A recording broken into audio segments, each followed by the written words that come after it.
วัดภูเนาะวัดภูจำปาสัก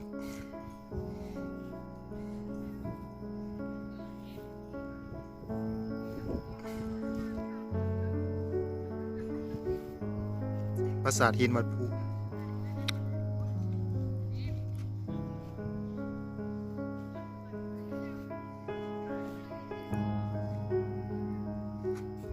มันเป็นเสาหินอ่ะมันบนทางเนาะ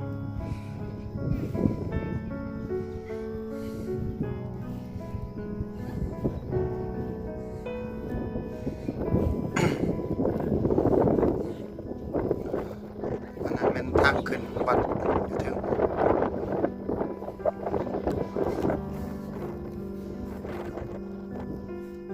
เขาบูรณะแล้วนะมีคนขึ้นไปนั่ง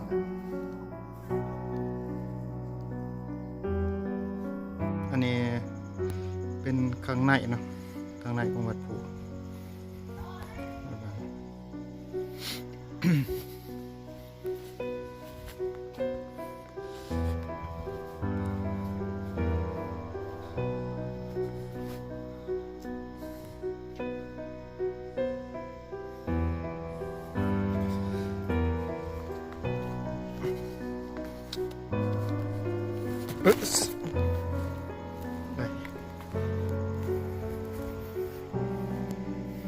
ประตูทางออก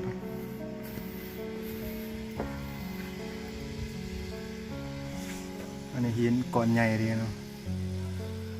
หินประตู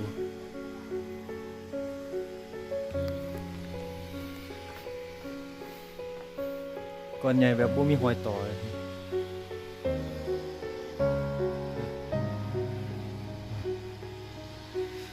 ก้อนใหญ่